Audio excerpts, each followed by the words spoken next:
And today is Saturday, April 20th, 9 o'clock in the morning. And today it looks like we have a couple of things to talk about. So first off, do you have a chance to look at the videos?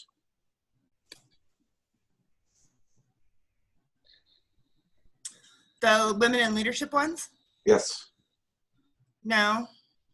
I wanted to talk about inspirational stuff. I thought between all of us we'd have like way more material. Yeah, so I was kind of confused. So like we're supposed to talk about all that stuff first, right? And then all the questions at the bottom are just if we have extra time. Is that right? Yeah, like if the discussion isn't fluid enough.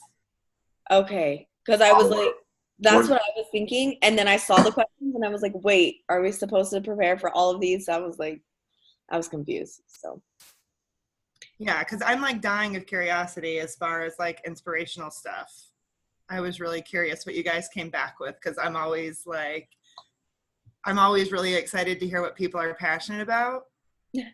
And it's like sometimes it's not even what they're excited about. It's just watching them talk about what's inspiring to them that I'm like, yay, you're inspired. Like it just really, I was really excited that this was the way that we were ending. Okay, so let's pivot, because I actually went and looked at the videos and had a couple questions where I was going to stoke the fires of this conversation, but well, forget all that. No, I'm just kidding. Forget all that. So let's talk about inspiration.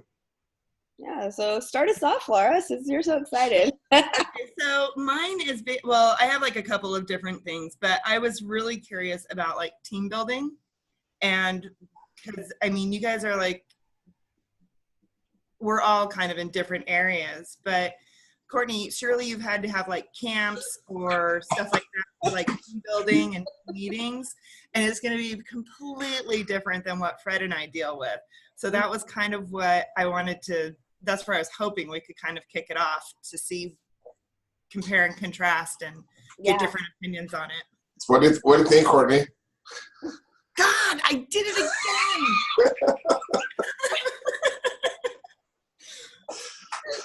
Oh my gosh.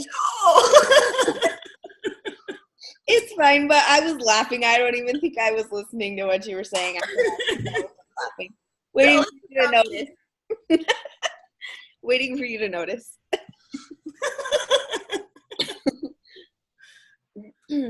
Okay, so what was the question? Sorry. Tell us about like camps and like, I don't know, like team building as far as what you do with your girls or what you've done with your studio, or like how that stuff actually works in your realm.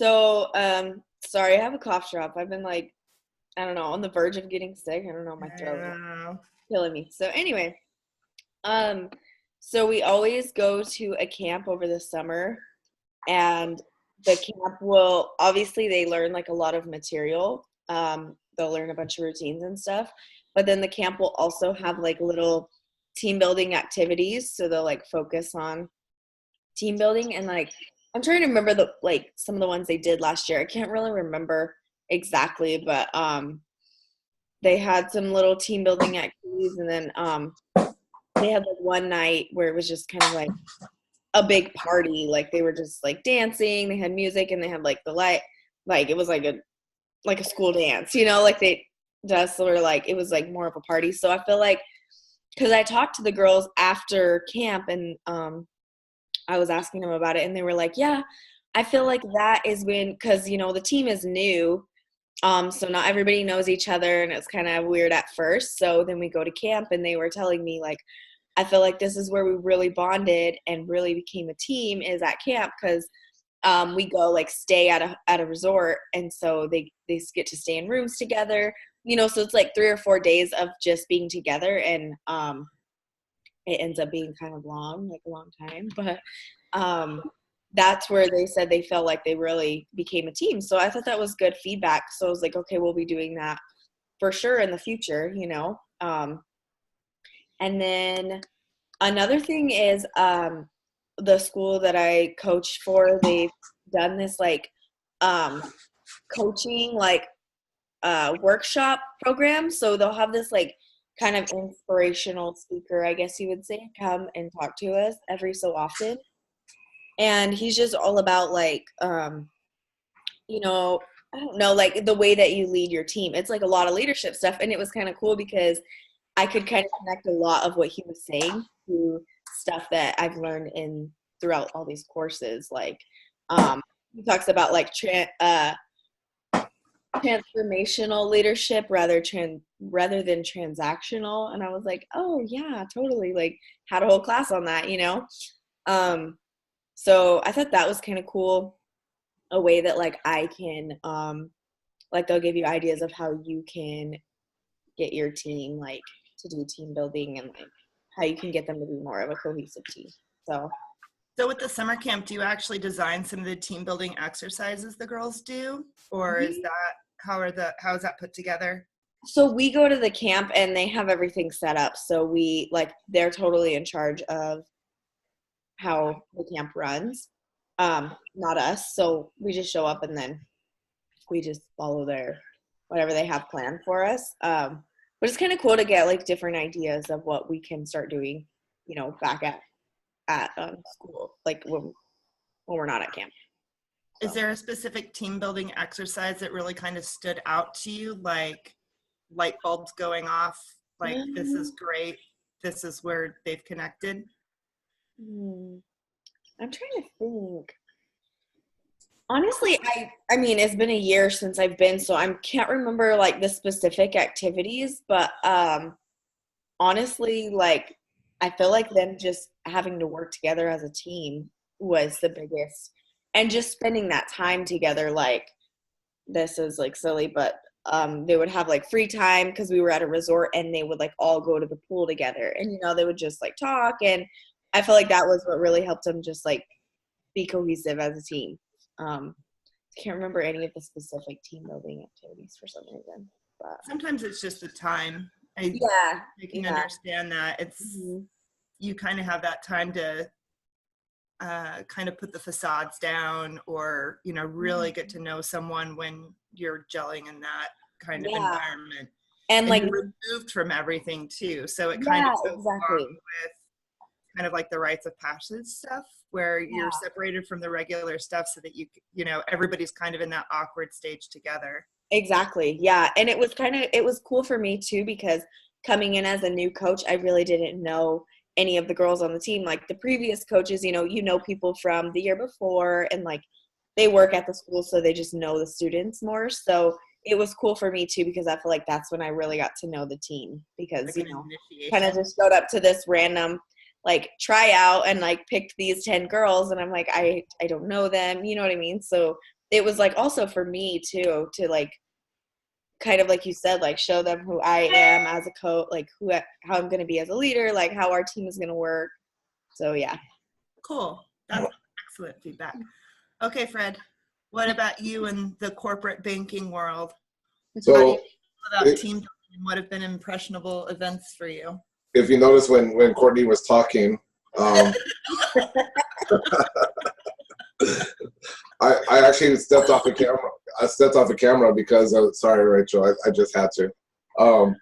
I stepped off camera to grab a folder off of my credenza here for something called 6 Thinking Hats. Have you ever heard of it? Yeah, you mentioned it in our first meeting, I think. Oh, good memory. And one of the inspirational components from that was this time, and I'm going to go through the hats really quickly here. Blue hat is matching the thinking. It organizes the way you think. White hat is whatever information we know. Red hat is feelings, intuition, and gut instinct. Yellow hat is benefits and feasibility. Black hat are the risks. And green hat are new ideas and possibilities. And something that was inspirational for me just 2 weeks ago, we had one of our leaders come in and just focus on a green hat session. So it was 30 minutes of just talking about whatever new ideas and possibilities. And he, as a takeaway, he said that out of the 35 different ideas that came out of that it was going to be his personal goals and objectives to take on 10 of those and try to make them reality. So as a as an inspirational leader, that really kind of struck a chord for me. Something that I've done personally is, have you ever heard of stop, start, and continue? I have not. Mm-mm. Okay, so start, stop, and continue is a direct way to challenge the process where you get in a room with everyone on the team and you start talking about things that you should stop, things that you should stop doing, start doing, and continue doing. Okay, I think I have heard of that. Now that you say it. And it's a way to actually identify some of the challenges. So if we have a list of 10 things that we're going to stop doing, okay, now let's think about the reasons why behind the stop. And then let's take a look at all the things that we want to start doing and take a look at the reasons and the benefits and the feasibility about what we're going to start doing. And then, of course, the continue are all those things that we adopt as best practices that we already know that are working well, because if by consensus a team of 25 people can say, hey, let's continue doing these 16 things, cool, that part of the organization is doing something right. But it's the stop and the start that have the most focus. So at the end, where this comes into being somewhat inspirational for the team is, even regardless of where you are in the organization, you have an equal voice sitting there at that table of providing input on the process itself. I really like that. I really like the continue doing being translated into best practices. Mm-hmm.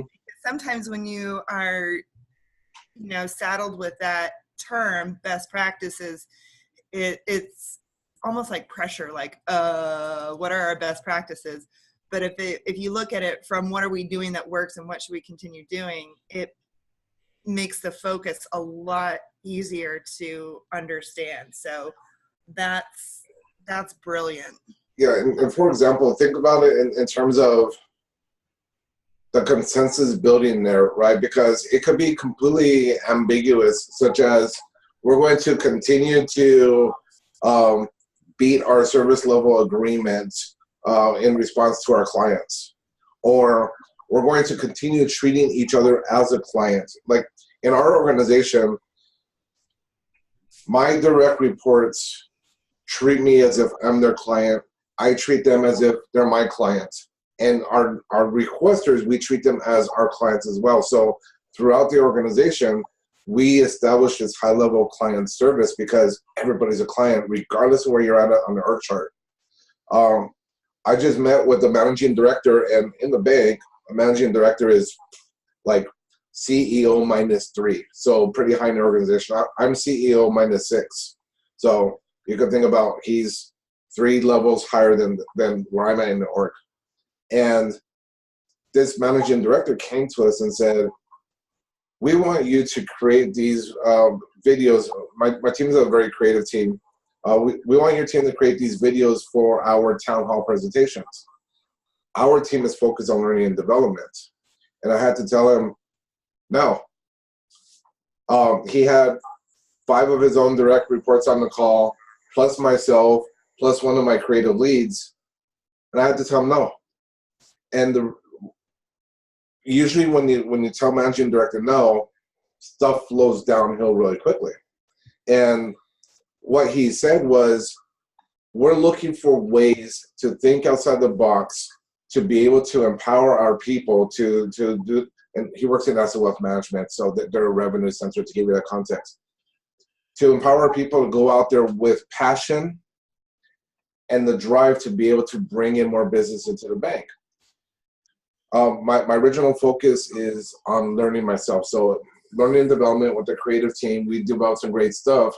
But when he started talking about inspiration and passion, we decided to take that project on because of the possibility to inspire the masses with something that's very simple that will take us 20 development hours to do. It's that inspiration from him trying to inspired me to be able to take on this project, even though we don't have the resources or the bandwidth to run with it. So what ideas did you come up with? We're still in the brainstorming phase of what it's going to look like in terms of development, but we're thinking like Hollywood style graphics, Hollywood style sounds. Because in the corporate culture, sometimes we get very, hey, here's another pitch deck. Hey, it's another corporate template. Hey, it's another corporate colors. Very rarely at global town halls do you see something that is produced with any type of cinematic quality. So if we could, if you watch like a movie trailer, John Wick, for example, and you see the movie trailer for John Wick and you say, oh my God, that looks like a cool movie, I want to go watch it. You become inspired because of a movie trailer. And that's one of our initial goals in creating these assets for those global town halls now is how can we get people to evoke an emotional response where they go out and hit the sales floor afterwards and say, man, this is a great place to work. So are you using your own like green hat session for this? That's a great tie-in. We are actually, I actually took Thursday and Friday off of work. So our original brainstorm session was Wednesday, got moved to this coming Monday. So Monday, we're sitting in a virtual video conference room with 4 different developers, one for audio, one for graphics, one for content, and the other just to bounce ideas off of, to try to think of ways how we could make it where we get people's adrenaline and hearts racing and inspiring them with whatever asset we put together. Okay, now this is my follow-up question because I'm the kind of person that's like really easily motivated during that part of a project. I'm like, yes, let's get this done. I'm totally on board. And then I feel like I'm the only one that continues to have that. I feel like everyone else kind of burns out before I do. And then I'm the only one that's like, let's do this. So how do you keep people passionate and keep it front of mind? That's a wonderful question. And some of the techniques that I've employed are still talking about some of the energy that was in that room, still talking about the greater impact. And I'm always thinking about impact. I'm always thinking about generational impact when I'm trying to inspire folks. And I think in one of our earlier calls, I talked about how when I was a trainer, my mentor told me that it's not just those 12 people in the room, that we're actually teaching them a transferable skill that they will then use to better their career, that they will then use to better their family, that their family will then want to do bigger and better things because they have more opportunity. So we're having generational impacts on those 12 people in that room for possibly 2 or 3 generations just because we taught them a class. So I'm always thinking about people impact, and if I have an audience of 1,200 people and we attach people's names to the development of this asset, more creative items will come, more bigger, better strategic things will be able to be worked on, and we'll be better positioned to be supported by the organization if we at least change some of the hearts and minds in that room. Hearts and minds gets used quite a bit in my conversations. So, okay, I'm going to shift back to Rachel just for a minute. So for you with your coaching and working in your studio, is there anyone in particular that really kind of influenced you or inspired you to kind of have that ambition? Yeah, I would say there's, I would say the main person would be the person who started the studio and owned the studio this whole time, because I started out there when I was 8, and so she was my teacher from 8 years old to 18. So she kind of really became like not just a teacher, but also a mentor, just for life in general too. But she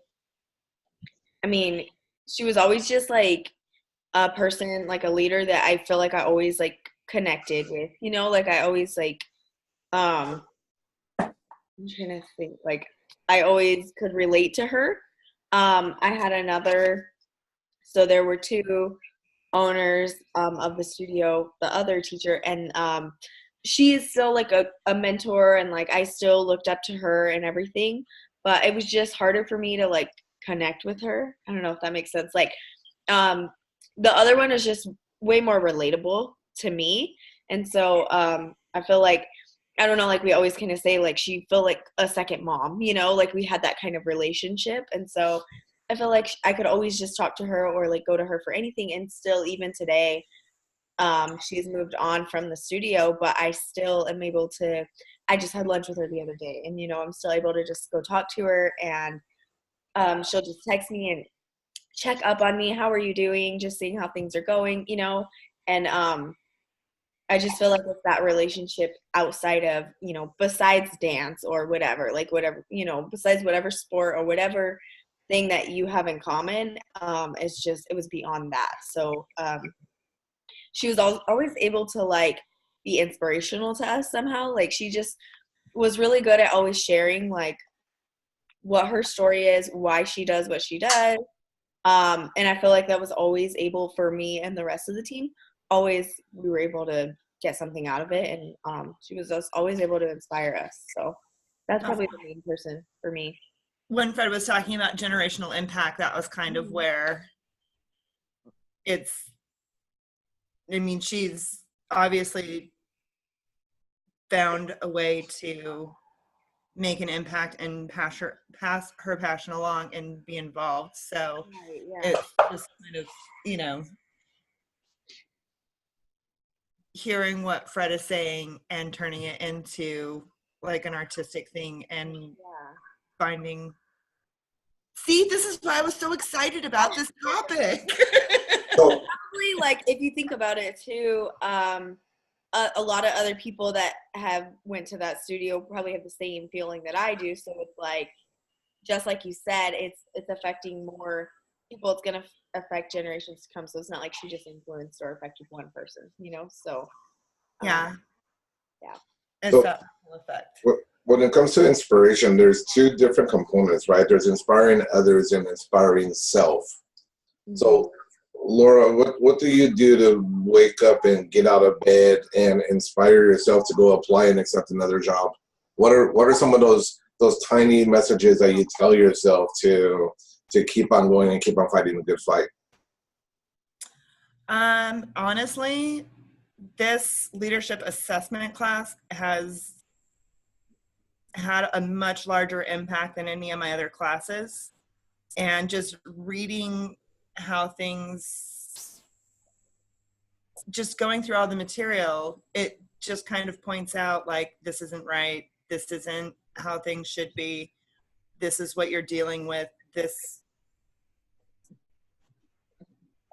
it's more, it really pointed out shortcomings. And I'm usually not motivated. When those are usually identified, I see it as a challenge to overcome. Mhm. And it's not that, it's so big. It's just too big. And Yeah. I just wanted something different. As far as like my own personal inspiration, I don't necessarily take it for workplace. I think it's more for me like what I'm doing in life is going to inspire how I perform at work. So the biggest inspiration I have to do well at work is to do well in my personal life. Does So, that, in other words, I have bills to pay, so therefore I work. yes, yeah, exactly. Travel's huge for me. I mean, having been in the travel industry for 20 years, I mean, I didn't get to do a lot of it probably for the first 10 years of my career because it was, you know, you have to have the money and the time off and everything else just to kind of be able to go. And I'm such a planner. But I love traveling. I love going outside of my comfort zone, and it takes a while it took me a while for sure. If, But I if also, you if you ever want to get outside of your comfort zone, go to Mumbai, India. Okay. India is definitely on my list. I have a friend who was actually married there, and so and I travel with her all the time. So I eventually will get her to travel, but she has like a whole list of things. Getting her to go places that she's already been is a little bit difficult. Yeah. Travel's definitely inspirational for me. Not only do I learn about myself, I learn about the people I'm traveling with. And it just gives me a different perspective. So travel's definitely at the top of my list for inspiration. And I love stories of people. I just love passionate stories.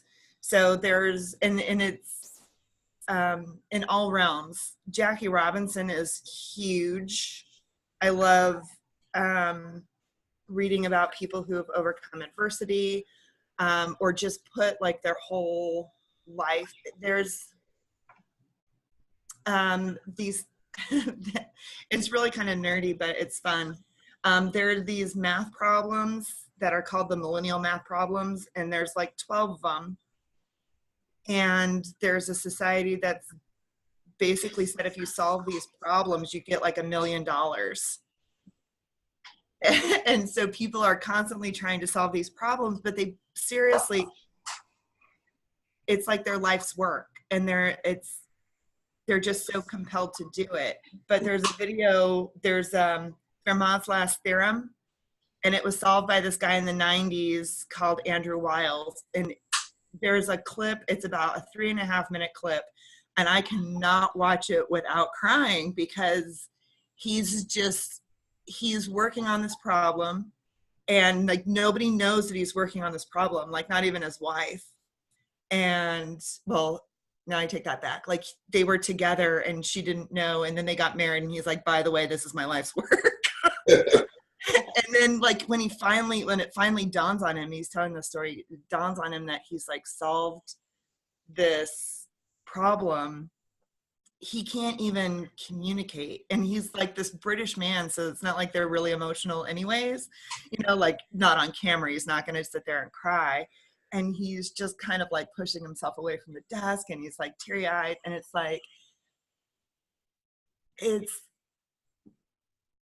like that high of knowing that you've done something, and it's like the pinnacle of his career, and here he is talking about it, and it's just this impossible thing that people have been trying to solve for 200 years, and he's done it. And it's just, for 3.5 minutes I'm just like crying, because it is inspirational just to know that people have had that experience, and that's huge inspiration. That's cool. Yes, look it up, Andrew Wiles. Yeah, it's like seriously an old clip, but it's you'll be like, oh. TED Talks, I listen to a lot of TED Talks on everything. And I'm really kind of, classical music is something that I used to listen to with my grandpa when I was a little kid. He would take me to run errands, and we would just listen to classical music. And again, it was a rural area, so we'd be driving around and the landscape would seem to go with the music, and it was just hills and valleys, and different plant life would change along the way, and it just really had an impression on me of imagination. So whenever I'm stuck on anything, I'll always just kind of throw on some classical music and let my mind kind of wander and calm down. And it's something that I've done for a really long time, and it's been it's motivated me, and it's definitely had an impact. It's interesting that you say let my mind wander, because whenever I'm faced with a difficult problem or task, I literally go and consciously shift gears to go focus on something else, a simpler task. And in my mind, literally think about tossing it to the back of my head and let my mind wander on that topic. Because usually 45 minutes later, I'll have an epiphany because my subconscious will be working on it. Like, that's the issue right there. That's the solution. Cool. And I'll totally forget about it because what I found in, as you could tell, I'm not young. So as I found in my experience, where if I end up becoming frustrated with something, everything just shuts down. Any creative pathways, any innovative pathways, they all shut down. So what I've learned is when I start feeling that I'm becoming frustrated, I'm going to toss it to the back of my head and let my subconscious work on it for a while. Mm-hmm. Have you seen those videos where they're like, watch how many times the ball bounces? Yep. And so you focus on the ball and they're like, okay, when did the bear come in? And you're like, wait, what? And then you watch the video again and you're like, seriously, it's like a man in a bear costume walks in and you're like, no, you're like, what bear? Oh my gosh, that's hilarious. That's funny, like, Fred, that you say that, because that makes sense to me. And like, one way to relate it to what I do is like, it's kind of like writer's block. Like when you're choreographing a dance, like you'll get to like a point and then you're like, I can't figure out what to do next. And then like, I'll do the same thing. Like I'll focus on it so much and then I'm like forcing it and it's like weird. And I'm like, okay, this is not working. So then like, I'll just kind of have to do that. Like, okay, I'm not going to focus on that right now. And then it always comes to me later, but like, I just have to stop focusing on it and I'll just like put on the music or even like change the song or something. And then just like dance around, like freestyle to that song and then like go back to it later. And then it'll always come to me. But I'm like, So can't like focus directly on it. I'm trying to remember if it's a book I have or a book I read or an article I read where they were talking about how the subconscious mind is something like 100 times more powerful than your active mind. And so if it's very complex, I toss it back there. And I literally use that motion. I toss it back there because in my mind, it's sitting back here versus being up front and forward thinking. What about, like, let's go back to motivation and let's go back to talking about how do you get out of bed in the morning, and what are some of those things that you do with as a leader in your space to get others to get out of bed? So I'm going to go with a little story. When I was younger, much younger, way younger, I made the mistake of going through and doing some multi-level marketing stuff. Basically, we tried selling Amway when I was young. And one of the things that they did really well was they ended up motivating folks really, really well.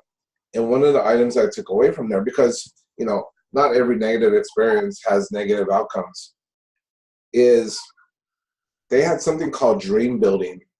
And dream building was, think about the future that will be unlocked by your success.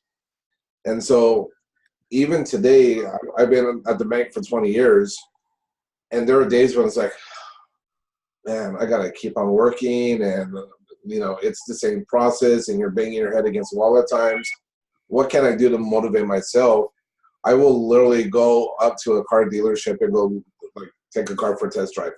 Not looking to buy a car, but I'll go take a car for a test drive as something to motivate me as an obtainable goal, an obtainable future goal that my hard work will lead towards. You know, or we'll walk through an open house just to, oh, you know, we could live in this house if XYZ happened. Motivating myself to come back to school. I have a great career. I'm a VP at a top 5 investment bank in the company. Why did I have to come back to school? Because I look at it a couple different ways. One is it's a bucket list item. And two, which in itself sounds ominous, right? Oh my God, is he dying? No, I'm not dying. But I have a lot of people who look towards me as inspiration and motivation. So I have godsons and goddaughters. I have my sons and my daughter who, now my kids don't have an excuse not to go to school. If they see me working 60 hours a week and taking 12 units per semester, hopefully that motivates them saying, hey, if dad could do it, I could do it. Mm-hmm. So what are some of those motivational tricks that you, or methods that you use to get yourself out of bed every morning? Okay, so I think I feel like it was in this textbook. I'm not sure, but you guys know like flow, where it's like you're in that state of mind, like you're like, I don't know, like being in the zone, or like, you know what I'm talking about? Yeah. So, when I'm like working or like dancing, I guess working, that's like the state of mind that I am able to be in. And so I think for me, like, because even like sometimes it is hard, like even though I love what I do, like sometimes it's like, I don't want to go to work right now, like, you know, I just want to sit on the couch. I think that's something that I have to like remember, like, okay, but once I get to work, like I enjoy it. Once I just get into it. And something for me is that I've really noticed if I prepare for my class, like I know what I'm going to do, it's so much like I'm so much more motivated. Like if I've done my research, like, okay, this is what we're going to focus on today.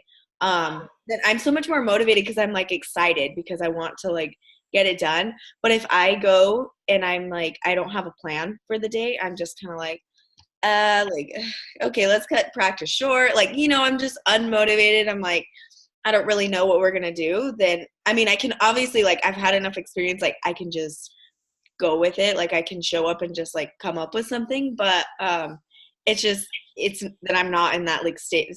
I'm not in that, like, flow. So being prepared really helps motivate me. And then another thing I do is that, and like I'll be really good at it sometimes and then other times not. But like more recently I've been really good at it, is that for me, like I have to go take a class, like as a student, go be a student, take a dance class, and not have to be the leader for like 1 hour, you know, like be out of that, like me be the student, but like I'm being inspired by them, by another teacher. I get to dance full out. I don't have to worry about how I'm, you know, influencing others. I just kind of like get out of it for like an hour or two. And so I've done that a lot more recently. And it just really helps. Like I'll always notice after that, I'm like so motivated and I'm like, okay, I'm going to go like do this in my class. Like I'm going to spread this to my students. And so those are some of the things, like, I feel like I really have to be aware of those things and actually do them to help make sure that I am motivated, because like you said, you know, you're influencing other people and you have to motivate yourself, but you also have to motivate them. So yeah, that's some of the things I do. So I love that you make yourself a student. I think that's awesome. It makes perfect sense. Yeah, it's like it's such a difference. Like, and I'll forget because some, you know, first of all, I live in Buckeye, and all classes that are like open to like anybody are pretty much like in Tempe or Phoenix or Scottsdale. So that's one thing, is it's always a drive. But and I'll just kind of forget. You know, you get busy, and it's not like something that that I have to do every week. So I'm like, sometimes I do, but this past like few weeks I've done it, and I'm like, oh my gosh, every time I go, I'm like, why don't I do this more often? Like every single time. So I'm like, I need to just stick to like a schedule. So when you're taking those classes, and I wrote in one of the discussion posts, in order to be effective leaders, sometimes we have to put ourselves into follower shoes. Mm-hmm. So when you're taking classes and it's a different dance instructor, are you watching how they lead? Yeah, for sure. I was just going to say, because you get in that, like, you're in this specific role. So you're in this leadership role and you run, you know, I run my classes how I run them.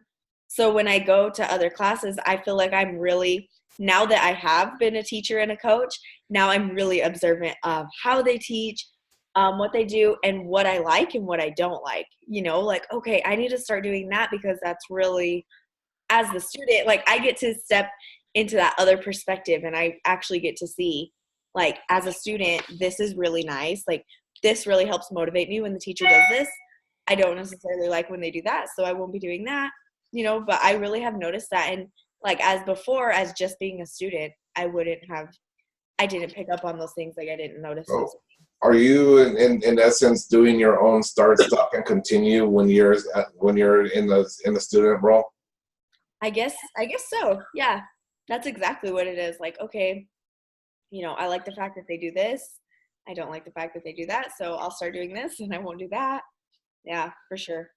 I didn't even think of it that way, but it is.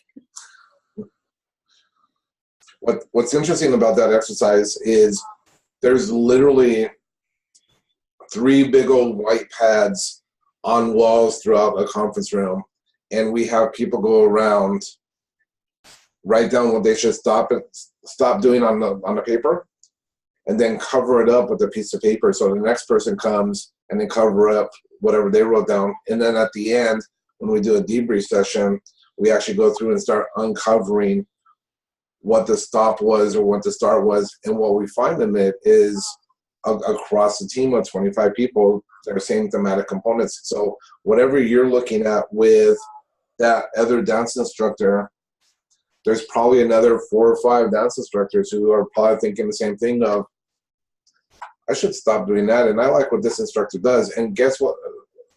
At the end of the day, they're also doing it to you. Whoever walks into your dance hall, they're like, oh, you know what? I wish Rachel was called Courtney, first of all. But they're also saying, you know what she does really well is her warm-up routine and, the entry music that she has on when people walk into the room. Right. Yeah, that's exactly it. Yeah. So it goes back to the idea that we're all coaches and mentors without even realizing it at times. Yeah.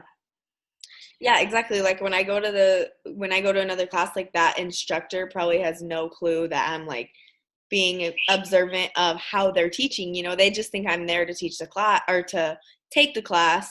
But yeah, they don't even realize the influence that they have on me. So that's kind of cool. That hopefully that same thing happens with me. I don't realize the influence I have on somebody else. So in a good way, hopefully. Lori, you look like you have something that's at the tip of your tongue. Oh no, I'm just listening because I think I can relate to what Rachel's saying, because when my company went through the merger a couple of years ago, people were leaving. Well, people were kicked out. And part of me was really jealous because they got to leave and learn something new. And being in the role that I've been in for so long, I feel like I was more training and, the output was greater than the input. And I mean, I would go to training sessions and conferences and stuff like that, and it was learning, but there's just something about learning that changes your perspective, or it's just exciting. It's just exciting learning something new. And even if sometimes you're not learning something, it's not new material, but it's a new way or a new procedure, and it's just a change of perspective, which just adds a layer or adds a level and improves you or your ability to help others. Mm-hmm. So when was the first time, and this may cause a couple of us to go further back in the mental archives, when was the first time that you realized that other people looked up to you or other people were inspired by you?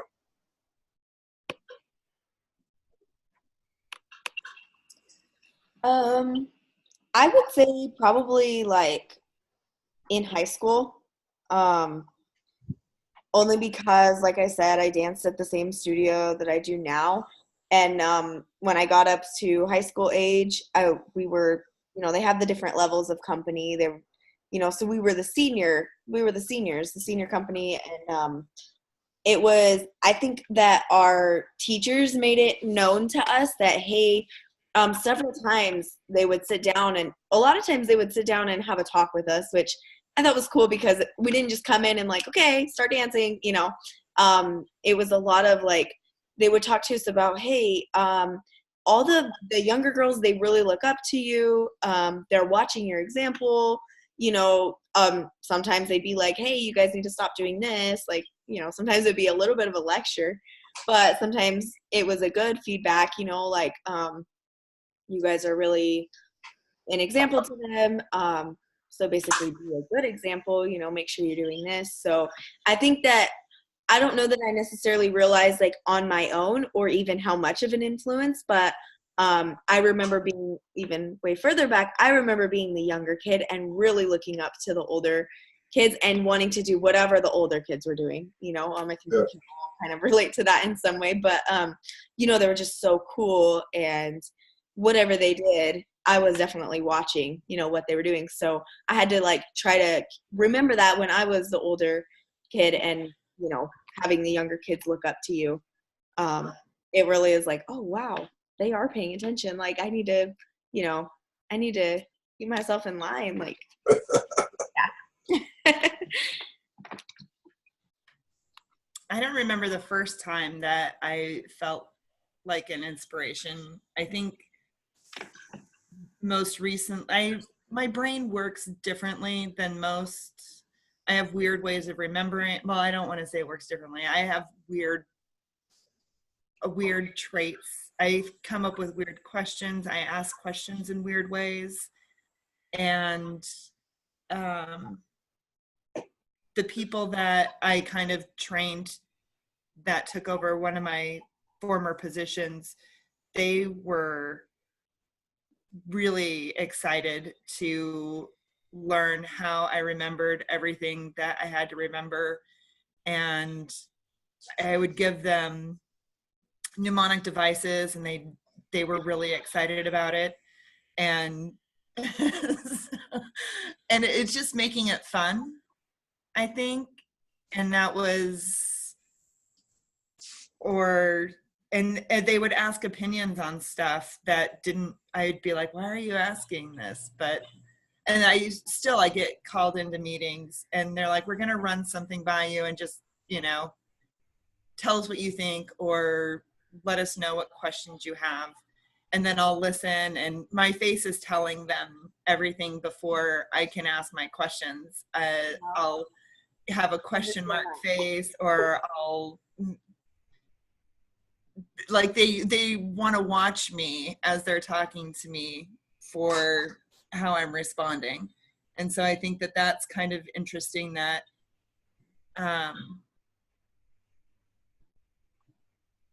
I still have that influence. Yeah. Even if I'm not in a full leadership position, they know that they're going to get an honest response out of me, and they're going to get a completely different perspective than probably they're expecting. Mm-hmm. So, but even now, like the people that have left the company, they've kind of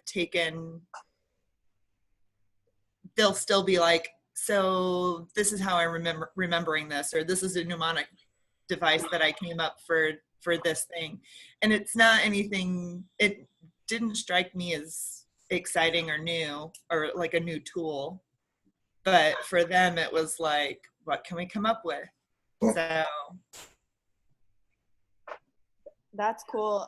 That just shows that you're like how influential you were on them, and the fact that I like what you said about even if you're not in that specific leadership position anymore, it's true that like they're still going to look to you for advice or input, and they're still like whatever else you do in your life and career and everything, they're still going to remember that, and they're still going to look to you like, oh, what is she doing now? Like they're going to be inspired by things that you're doing now too. They're going to be like, wow, that was really brave of her to take on this new job after 20 years. And, like they're going to be inspired not only when you're in that leadership position. So that's cool to hear.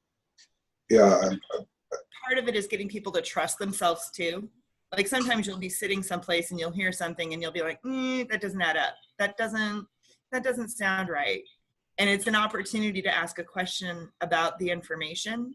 And I think sometimes people gloss over that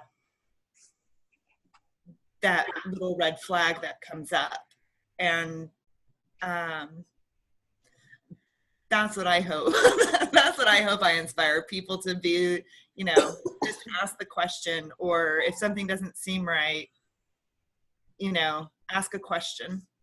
It takes confidence to put yourself out there and ask the question, because people are always afraid of looking stupid, right? Like if I ask a question about our creative process, I risk someone on my team saying, what a dumbass, he doesn't know that? He should know that, he's managing us. How come he doesn't know that?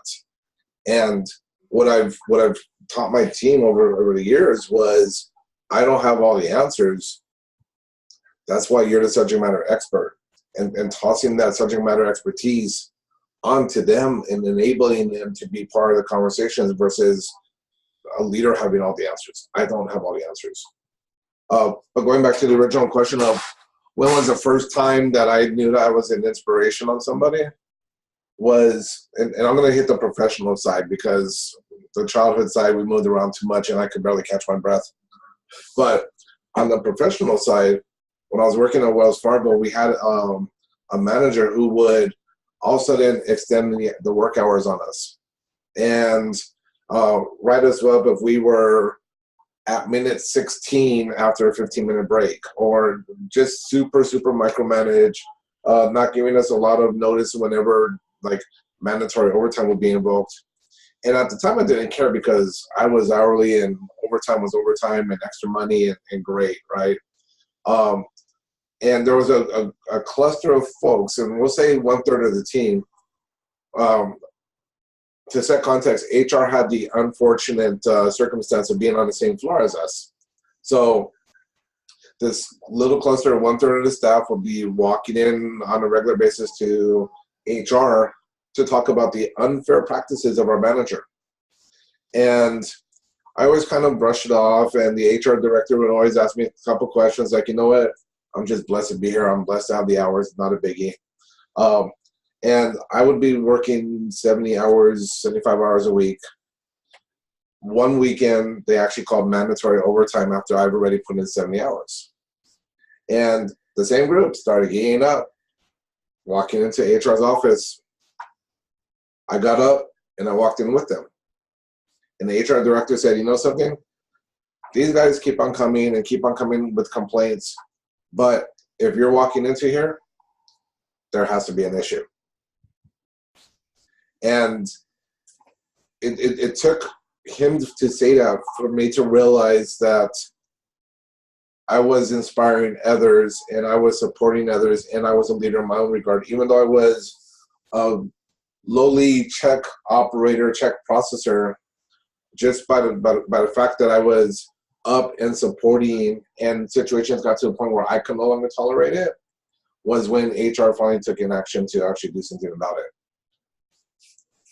And unfortunately, point about like work ethic and how it can influence how people view you. Mm-hmm. So for quiet people that sit in the back of the room and, don't say anything, how do you bring them forward? Because I've had classes where those people are saying quiet, sit in the back room, not say anything. I've had workers also, or team members who never say anything. And I know that I was also that person in the back of the room at one point. And my point is, we process differently. So I won't make it a point in the classroom to pick on somebody who's sitting in the back of the room. More so, I'll catch them on breaks or after class in a one-on-one situation. Or I ask them the next day, it's like, hey, we talked about this yesterday. What do you think? What do you feel? Because I find I get better quality in those one-on-ones with those internal thinkers and internal communicators than I do with the ones who are sitting in front of them and raising their hand every 5 minutes. Rachel, what about you with your classes or with coaching? How do you handle the wallflowers or the people who might not be might have difficulty picking up the material or living up to their potential? Yeah. Um, I feel like, honestly, kind of like Fred said, like, rather than like, making them like feel, I don't want to like call on anybody and make them feel uncomfortable, like in front of everybody. But more the one-on-one, like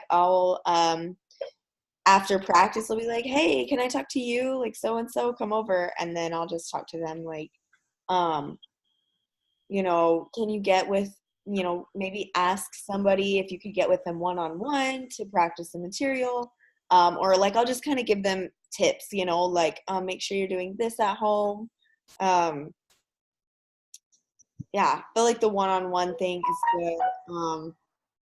I mean, when it's the whole class, I'll still try to like make them come out of their shell a little bit. Because I do have one girl that's pretty shy and quiet, but you can tell that she really loves it, but she's just really shy and quiet. So I don't want to make her feel uncomfortable. But this last week at practice, I was like, hey, why don't you go ahead and teach the new people this little sideline. And then like you can count it off and everything. So she had to like, I mean, it wasn't like too uncomfortable for her. Like she was excited, I could tell, to be asked to do it.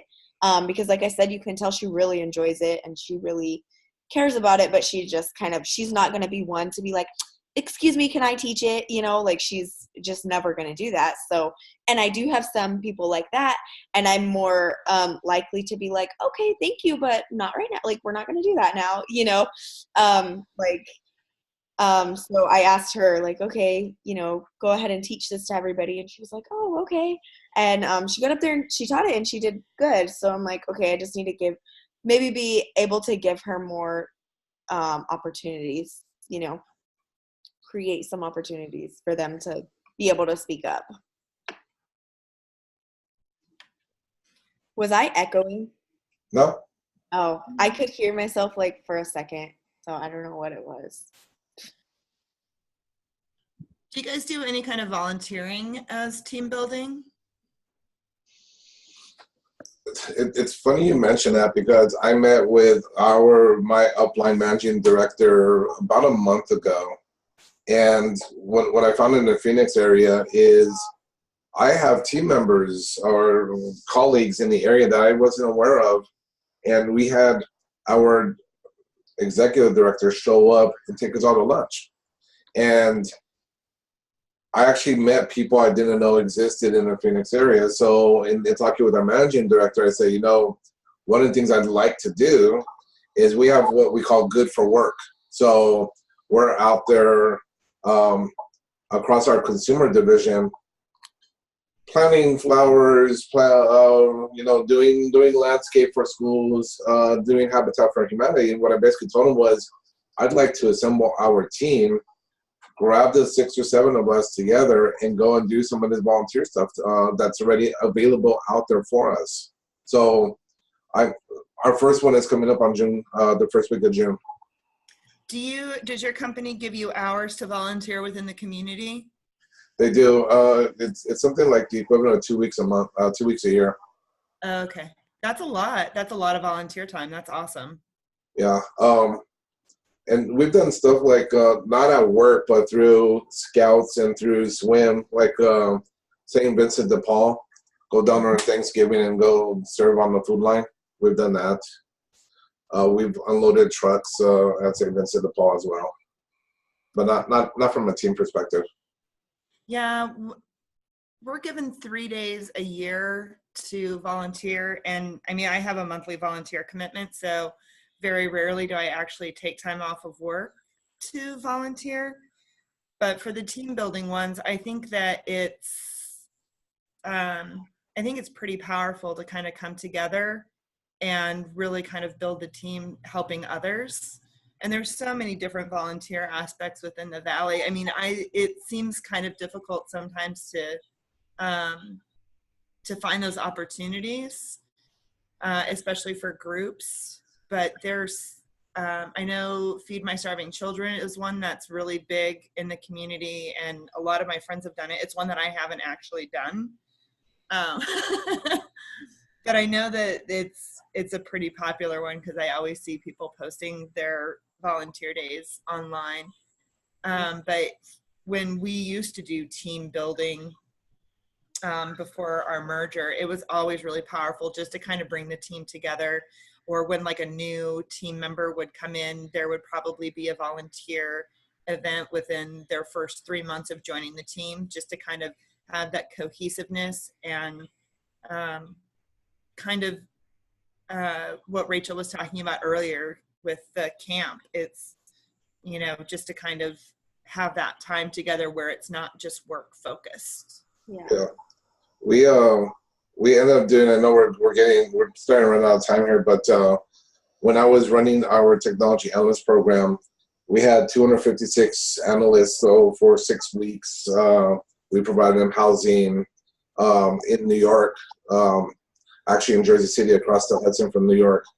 And one of the events as part of their capstone was we actually ended up preparing 3,000 backpacks with school supplies, because the program was around the time that people graduated plus 3 weeks. So it was starting in July, running through mid-August.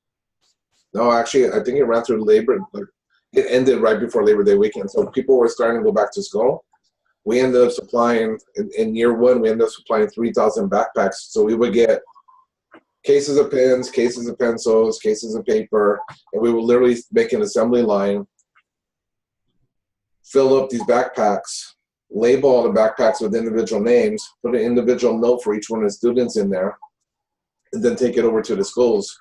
And that was, I remember the feeling in the room during that time. You know, there were a couple of them like, oh my God, why do I have to fill out these backpacks? But there were others who were, along the way, they were just so motivated, working at such a hectic pace, because they were excited to be able to make a change and impact on somebody. Well, and a lot of times when you're doing assembly line stuff, it is kind of routine stuff to where you can actually talk to your team members about other things that are going on and just kind of get to know them on a personal level. Mm-hmm. Yeah. Yeah, that's true. Man, I was gonna hit you guys hard with the videos today. I'm kind of disappointed that we're running out of time here. So, anything else on motivation or innovation or? I have a question for you, Fred. You had a sheet on the 6 hats. Yes. Would you be able to scan that and send that out? Sure. Just the one that labels all the different hats and stuff like that. I'm just curious about it. Absolutely. Give my brain something to reference. Yes. Yes, that one. I'll actually there's actually a couple different things here. There's benefits of 6 hats. Yeah, so traditional thinking, benefits of 6 thinking hats, the hats concept, and then what the hats are. So I'll scan both those pages there and kick them over to you. That's awesome. I'm excited about that. Cool. Alrighty. So So a really good discussion today. I'm really excited. Thank you guys for sharing everything. Yeah. absolutely. I'm disappointed that we didn't get to talk about the videos.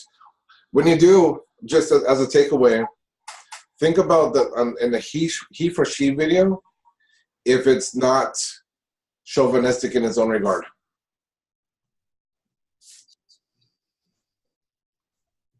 So you're saying the video defeats its purpose?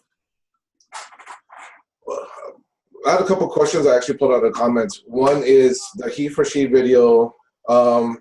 Is it powerful because we're putting males into a position where they have to be heroes? And then 2, if he for she is trying to boost equality, then why is it so reliant on males in the first place? So just think about that in the back of your head and look at the video in that context. Okay. Will do. All right, so this video usually takes like an hour to process, so I'll send out the link tonight for the YouTube link. Awesome. That sounds Thank great. you. Thanks so much, Fred. All right, thank you. Bye, Rachel. Bye.